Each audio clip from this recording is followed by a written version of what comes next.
Untuk konsumsi solarnya ini juga irit banget guys. Nggak harus Pertalite, nggak harus Dexlite.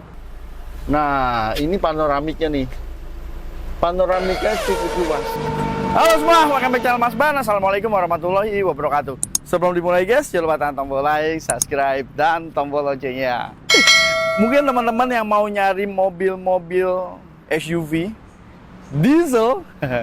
Jadi di belakang Mas Ban ini adalah Hyundai Santa Fe 2014 2200 diesel turbo.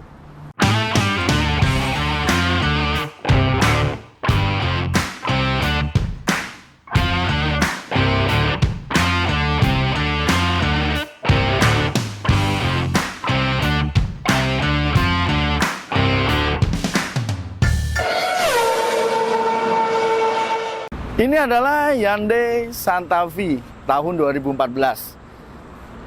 Dan ini adalah yang varian bermesin 2200 diesel.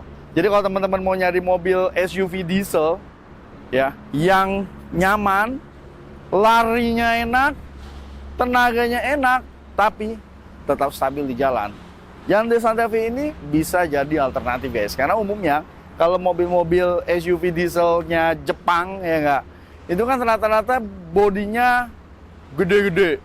Fortuner, Pajero Sport, terus apalagi Nissan Terra atau Isuzu MU-X. Sisanya kalau yang kecil-kecil yang kayak CR-V segala macam itu rata-rata bermesin bensin. Dan Hyundai Santa Fe ini adalah Hyundai Santa Fe yang generasi ketiga guys. Tapi ini adalah yang varian udah facelift. Kalau kita dari depan, ya, dari depan ini modelnya nggak ketinggalan zaman sampai sekarang. Jadi masih enak dilihat walaupun ini 2014, umurnya sudah kan 2024. Ya 10 tahun lah kurang dikit. Lampunya dia sudah proji. Hanya saja untuk lampu senter dia masih menggunakan fog lamp. Di sini ada fog lamp, dia belum ada kamera depan atau sensor parkir depan. Tapi kalau kita lihat dari mesinnya ini sangat unggul sekali guys. 2200-nya ini luar biasa.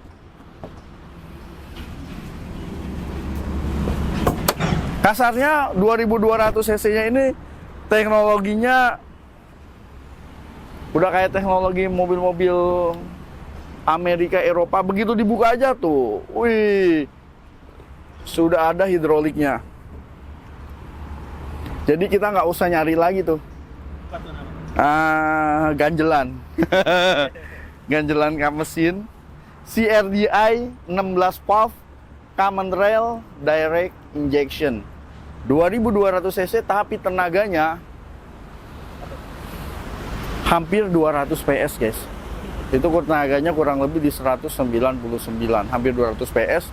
Dimana kayak Fortuner aja yang 2500 cc untuk yang tahun yang sama yang VNT ya, kalau 2014 itu tenaganya masih di 140-an PS. Jauh banget. Kalau teman-teman mau cari yang bensin, dia juga ada yang bensin untuk kapasitas mesinnya itu di 2500 cc bensin. Itu tenaganya di 168 PS. Jadi tenaganya tetap besar. Tapi yang diesel ini nggak nyangka tenaganya ini besar banget. Makanya mobilnya ini enak. Bahkan kalau kita hidupin ya, nih Mas Ban hidupin nih guys.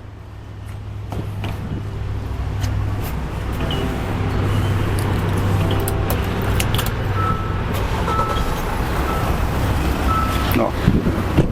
Dia punya ciri khas yang mana suara dieselnya itu bisa dibilang cukup halus dan getarannya nggak terlalu besar.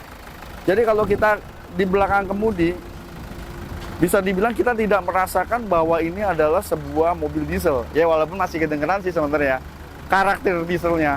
Tapi karakter dieselnya ini juga tenaganya luar biasa. Jadi begitu digeber, ya kan jalan langsung begitu tuh tenaganya tuh. Ngagetin juga. Untuk spare part, harusnya sih sekarang nggak usah khawatir ya sama Hyundai ya. Sekarang jaringan dealer resminya udah mulai banyak dan nggak mungkin dia nggak nyediain. Kalau dia nggak nyediain, kontak Mas Ban aja, ntar kita viralin guys. Kurang asem. Spare partnya masa nggak ada di dealer resmi. Tapi kalau teman-teman mungkin mau cari spare part yang kelas 2, ya nggak, kelas 2 tuh dalam artian yang non genuine, yang aftermarket, yang lebih murah. Yang pasti kalau mobil-mobil Korea, setahu Mas Ban, memang belum sebanyak mobil-mobil Jepang. Kalau mobil Jepang kan pilihannya juga banyak kan. Yang nomor 2-nya juga banyak. Mau cari yang mungkin sesuai dengan budget gitu ya. Tapi overall spare partnya sih masih dalam batas wajar ya. Jadi harganya juga sebenarnya masih standar. Untuk konsumsi solarnya ini juga irit banget guys. Irit. Kalau di luar kota atau di dalam tol gitu ya, ini bisa 1:20. 1:20. Jadi 1 liter itu bisa menempuh 20 kilo. Jadi benar-benar irit. Tapi kalau teman-teman di dalam kota, kalau di dalam kota memang masih nggak jauh dari 110, mungkin di 111 atau 112. Bisa lebih irit, bisa lebih boros dari itu. Karena kalau di luar kota itu patokannya susah. Beda kemacetan, ya kan? Semakin macet pasti semakin boros. Semakin lancar, ya semakin nggak boros. Terus juga cara mengemudi juga penting. Sering anjak pedal gas dalam-dalam juga bikin cepat boros. Jadi kalau di dalam kota mungkin range-nya di 111 atau 112. Dan untuk dieselnya ini memang direkomendasikan dan sangat dianjurkan menggunakan solar yang non subsidi. Jadi solar yang bergizi, solar yang kualitasnya baik ya. Nggak harus Pertalite, nggak harus Dexlite. Ya bisa juga Shell ya. Shell diesel power. Sama aja ya. Lo pasti berharap bisa nego biosolar. Bisa aja guys kalau kepepet. Tapi selama nggak kepepet, Mas Ban saranin sih ya lebih baik yang Dex lah. Kenapa? Karena kan solar yang biasa dia kan lebih berbusa, terus juga kandungan sulfurnya lebih tinggi. Biasanya itu kan kandungan sulfur kalau diesel-diesel modern, dia punya pori-pori injektor atau gitu ya. Apa sih namanya? Kayak lubang-lubang injektornya itu sangat halus sekali. Yang khawatir semakin lama mungkin bisa tersumbat. Takutnya injektornya cepat kena. Karena kalau mobil-mobil common rail gitu kan harga injektornya juga nggak murah ya nggak guys. Oke, sekarang kita lihat dari bagian samping. Kalau kita dari bagian samping, mobilnya sih nggak cukup besar juga sebenarnya. Tapi sesuai lah ya. Mobil ini kan harganya kan sekarang kan udah nggak terlalu mahal. Jadi kalau teman-teman ya mau nyari mobil yang emang enak dipakai, diesel dengan budget yang nggak jauh dari 200 juta, ini bisa jadi salah satu pilihan guys. Karena bagaimanapun secara budget, ini masih di bawahnya Fortuner, masih di bawahnya Pajero, dan mungkin kurang lebih ya mendekati yang namanya budget-budget Honda CR-V ya. Hanya saja kan kalau CR-V kan cuma tersedia varian bensin. Karakternya beda guys. Diesel itu lebih enak dan lebih irit. Sudah facelift, jadi ini velgnya udah model baru ya guys. Dia 235 55 ring 19. Ukuran ringnya cukup besar, ring 19. Jadi nggak kelihatan kekecilan dan nggak kelihatan kebesaran. Untuk rem depan sama belakang dia sudah cakram. Terus di sini juga ada list chrome yang membuat mobil ini tampak mewah. Terus udah ada roof rail. Dan ini roof railnya nggak roof rail yang gua sebel ya sama mobil-mobil sekarang ya, terutama mobil-mobil yang apa namanya LMPV gitu ya atau LSUV. Banyak yang roof railnya itu bercandaan, dalam arti cuman aksesoris doang. Nggak usah lah dia aksesoris doang. Jadi cuman kelihatan keren tapi tidak direkomendasikan untuk bawa barang. Do not load gitu kan ada tulisannya. Mendingan nggak usah kalau ini beneran. Ini bisa bawa barang ya. Bahkan udah disediain tempat bautnya nih. Kalau mau pasang crossbar ya. Di sini dia ada bisa tinggal dijepit doang. Udah ada panoramic sunroof. Panoramic sunroof kan ya? Gua lihat dulu ya, guys. Oh iya bener guys, panoramic sunroof. Kita ke bagian belakang guys. Bentuknya juga di bagian belakang masih kelihatan modern ya. Jadi masih kelihatan enak dilihat. Lampunya dia udah LED nih. Untuk lampu rem sama lampu malamnya nih, yang warna merah. Tapi lampu mundur sama lampu sennya masih menggunakan bohlam. Ini ada logo Santa Fe-nya. Dan Santa Fe itu adalah salah satu mobil Hyundai yang cukup laku di Amerika dan Eropa, guys. Jadi memang kalau mobil Korea itu nggak bisa dipandang sebelah mata ya, karena memang dia udah lama cukup diterima di pasar sebenarnya. Tapi bukan pasar Indonesia, pasar Amerika. Makanya mobil-mobil Hyundai kan bisa dibilang aja kan beberapa kali kejuaraan Piala Dunia aja sponsornya siapa? Ya nggak? Di belakang ada sensor parkir 4 titik, ada rear wiper, ada defogger. Ini ada spoiler, udah ada high mount stop lamp, udah ada kamera mundur juga di sini. Sekarang kita buka bagasinya yuk. Nah, ini belum power back door ya. Belum power back door.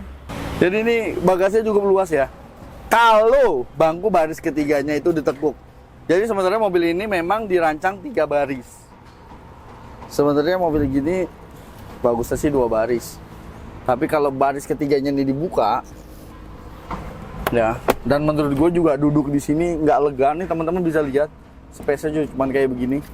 Menurut gue ini buat orang yang badannya kecil atau anak-anak aja. Dan ini kita buka lagi. Tuh. Menyisakan sisa space bagasi yang sangat kecil sekali. Terus di sini juga ada tambahan penyimpanan ruang aja nih untuk kunci, dongkrak dan segala macam. Kalau ban serep dia adanya di kolong. Dan ini head unit aslinya nih. Ya karena head unit yang terpasang itu udah aftermarket. Oke, yuk sekarang kita lihat interiornya. Oke, kita lihat interiornya. Ini desainnya bisa dibilang cukup modern lah ya. Tuh. Jadi bisa dibilang desainnya kekinian juga. Ada kacamata bentar. Nah, harusnya kacamata tuh taruhnya di sini karena udah disediain ini tempat kacamata ini. Nah kan rapi. Jadi kalau ngelihat tekukan-tekukan desainnya ini gue inget sama desain dashboardnya kayak Ford Fiesta gitu ya.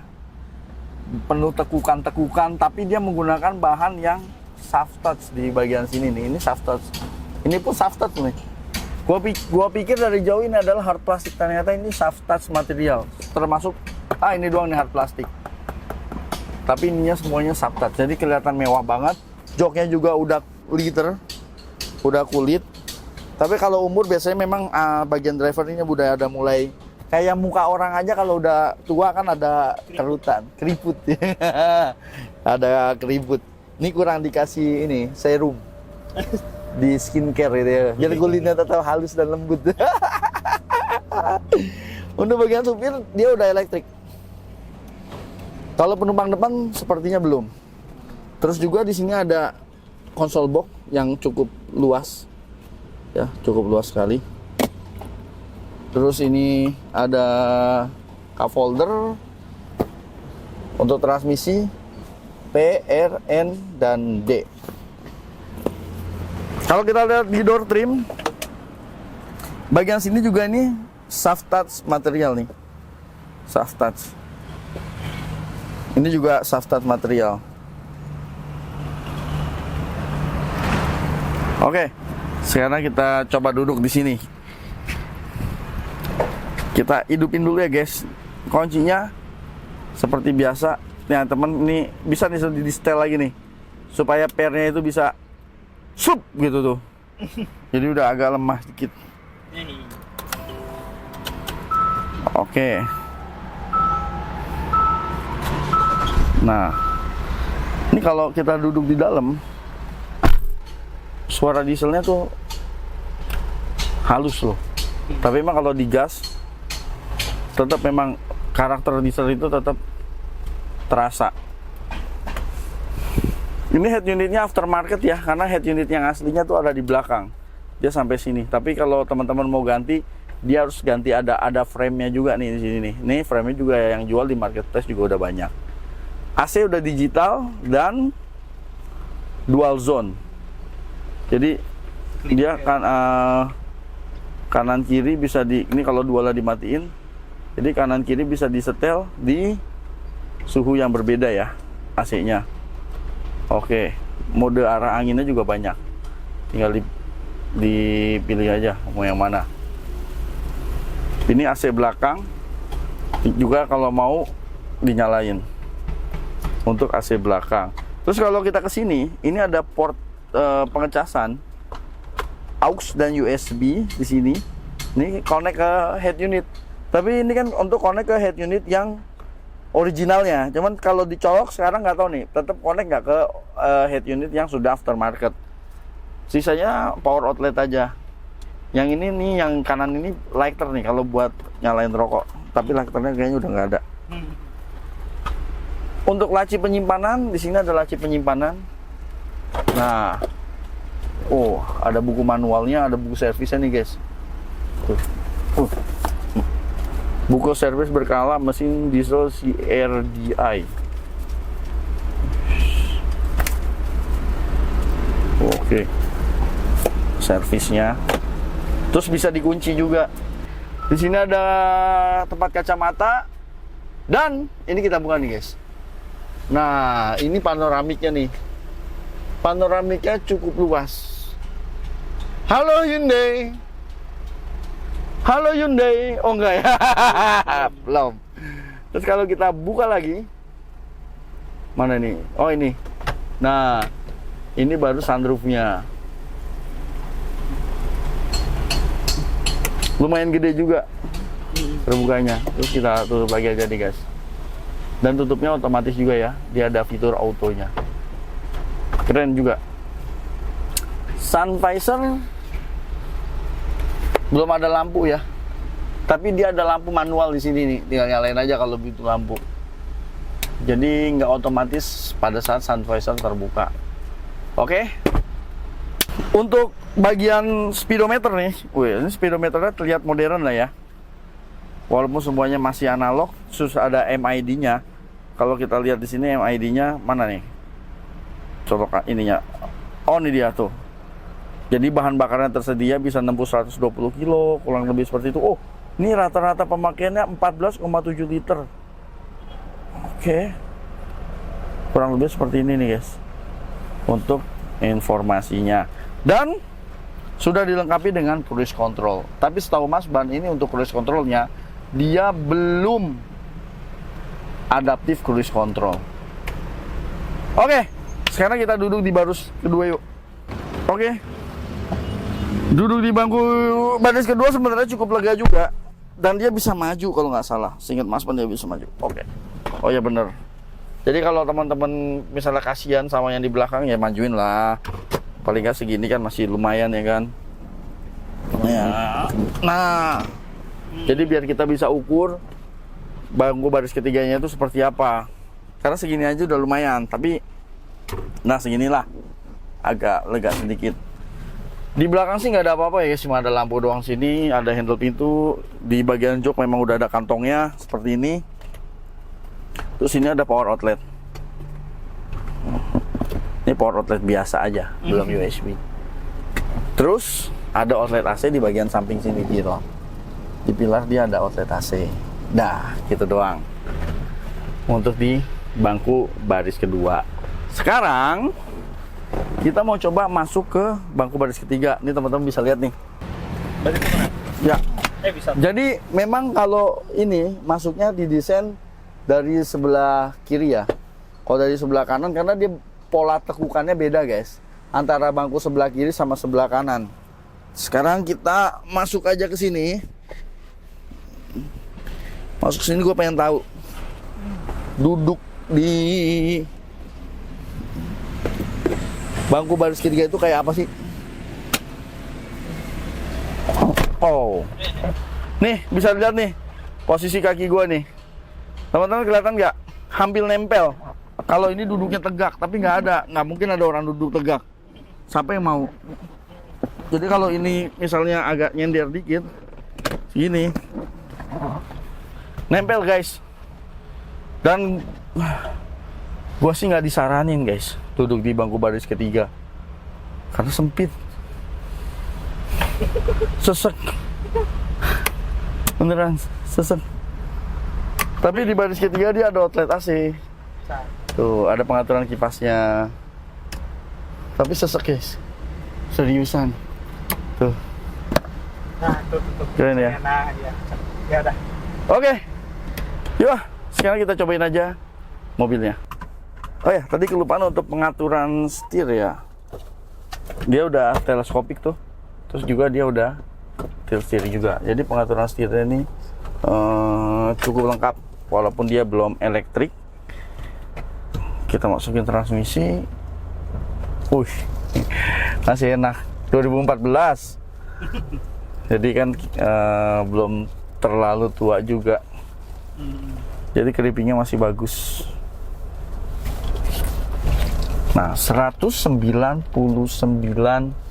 PS, hampir 200 PS. 2200 diesel. Kita coba berhenti di sini. Aku pengen tahu dari berhenti. Oh, ntar lu ada mobil, guys. Dia. Oke, 1, 2, 3.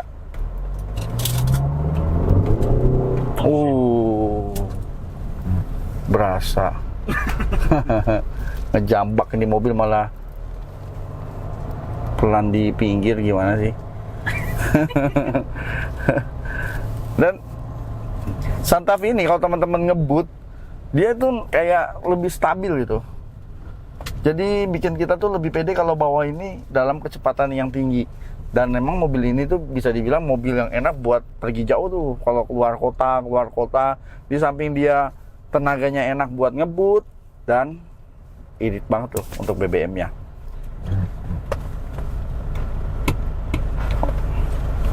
Sekarang kita coba lagi guys, yang udah agak kosong.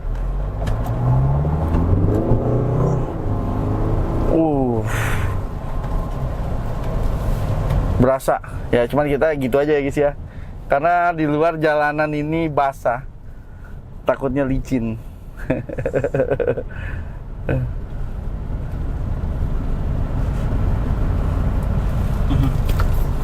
Nah, kita kesini. Untuk suspensi ini juga suspensinya cukup enak untuk kelas SUV. Bisa dibilang ini masih empuk ya. Jadi walaupun dia empuk, tapi saat kecepatan tinggi dia nggak limbung. Dia masih bisa dibilang cukup stabil nih guys. Kekedapan, ini kedap banget. Kekedapannya bisa dibilang oke.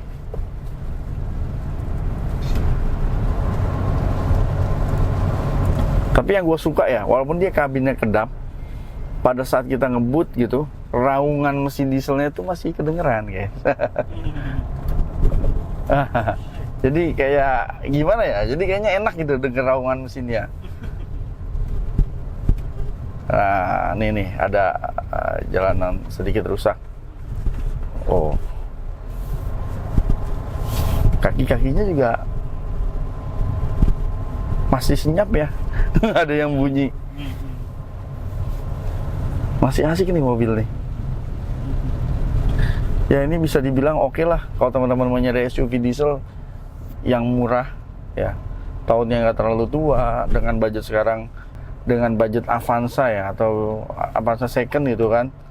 Tapi secara rasa jauh banget guys. Oke guys, jadi kalau mau nyari mobil SUV diesel yang harganya cuma 200 juta lebih sedikit, boleh dipertimbangkan Hyundai Santa Fe 2200 diesel. Dan kebetulan ini juga mobil teman Mas Ban yang mau dijual. Kalau teman-teman berminat bisa cek, nomor ada di deskripsi. Oke, terima kasih telah menonton. Sampai jumpa di video berikutnya. Jangan lupa tekan tombol like, subscribe, dan tombol loncengnya. Jangan lupa juga follow media sosial Mas Ban. Wassalamualaikum warahmatullahi wabarakatuh. Terima kasih.